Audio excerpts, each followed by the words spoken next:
மகாபாரதம் பாகம் 85. 4ஆம் நாள் போர் ஆரம்பம். அர்ஜுனன் மேற்கொண்ட போரில் எதிர்ப்படையினரில் பீஷ்மரை தவிர வேறு யாரும் உயிருடன் பிழைக்கவில்லை. துரியோதனின் படையைச் சேர்ந்த யானைகள், குதிரைகள், தேர்கள், காலாட்படைகள் அனைத்தும் அழிந்துவிட்டன.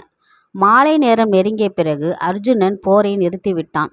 3ஆம் நாள் போர் முடிவுக்கு வந்தது. அடுத்த 4ஆம் நாள் கருட வியூகத்திலும் அடுத்த சந்திர வியூகத்திலுமாக படைகள் நிறுத்தப்பட்டு இரு படை வீரர்களும் 4ஆம் நாள் போரை தொடங்கினர். பீமனை எதிர்த்து யானை படையினர் தனியாக வளைத்து கொண்டு தாக்க முயன்றனர். ஆனால் பீமன் யானைப்படைகளையும் படை வீரர்களையும் தாக்கி அழித்தான். பீமனின் தாக்குதலை தாங்க முடியாமல் அனைவரும் பின்வாங்கி ஓடினர். ஆனால் துரியோதனன் பின்வாங்காமல் யானைப்படைகளுக்கு தலைமை தாங்கி முன்னுக்கு வந்தான். இதனால் துரியோதனனுக்கும் பீமனுக்கும் தனித்தனியே நேருக்கு நேர் போர் ஏற்பட்டது. துரியோதனன் மார்பில் பீமன் தாக்கினான். துரியோதனன் தாக்கப்படுவதை அறிந்த சகுனியும் சல்லியனும் உதவி செய்ய வந்தார்கள். பீமனும் தன்னுடைய வீரமிக்க போரினால் கௌரவர்களை அம்புகளால் தாக்கி வீழ்த்த செய்தான். பீமனும் அபிமன்யும் மற்றும் அர்ஜுனனும் நான்கு திசைகளிலும் கௌரவர் படைகளை தாக்கினார்கள். துரியோதனன் இதனை கண்டு மனம் தளர்ந்தான். அந்த நிலையில் துரியோதனன் படைகளுக்கு பகதத்தன் மன்னன் உதவிக்கு வந்தான். யானைப்படையிலிருந்த யானைகளை திரட்டி கொண்டு தானும் ஒரு யானை மேல் ஏறிக்கொண்டு பாண்டவர்களின் அணிவகுப்பிற்குள் நுழைந்தான். இவன் வந்ததும் பாண்டவ படைகள் அதிர்ச்சி அடைந்தன. இதை கண்ட கடோத்கஜன் பல்லாயிரக்கணக்கான யானைகளாக தோன்றும்படி மாயம் செய்து பகத்தனிடம் மோதினான். கடோத்கஜனை எதிர்த்து பகத்தனால் போரிட முடியவில்லை. விரைவில் பகத்தனுக்கு தோல்வியும் கடோத்கஜனுக்கு வெற்றியுடமாக அன்றைய போர் முடிந்தது.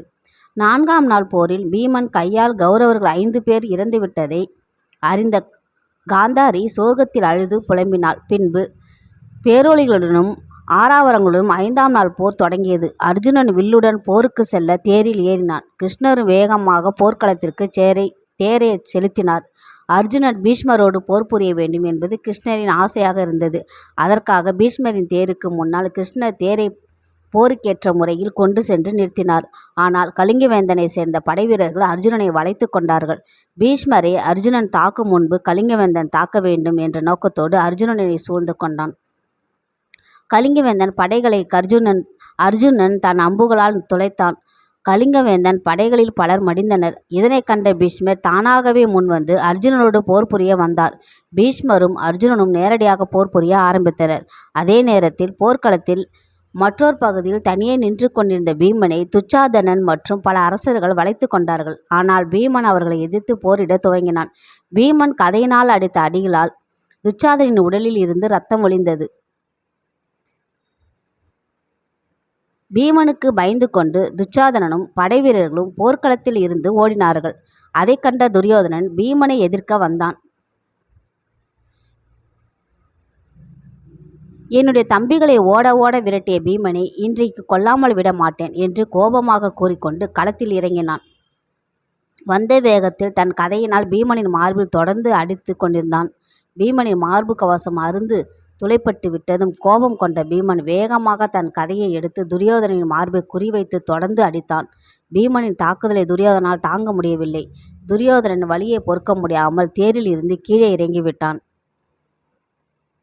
அப்போது கௌரவர் படையைச் சேர்ந்த பூரிசரவா என்பவன் துரியோதனனுக்கு பதிலாக பீமனோடு போர் செய்ய முன் வந்தான். பூரிசரவாவும் பீமனும் போரில் ஈடுபட்டு கொண்டிருந்த போது பீமனுக்கு உதவியாக சாத்தகி வந்தான்.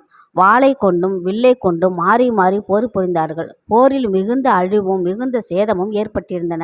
5 நாட்களுக்கு பின்பு 6வது நாள் காலையில் போர் தொடங்கும் பொழுது இருதரப்பு படையினரும் தத்தம் படைகளை புது வியூகங்களில் வகுத்து நிறுத்தினர்.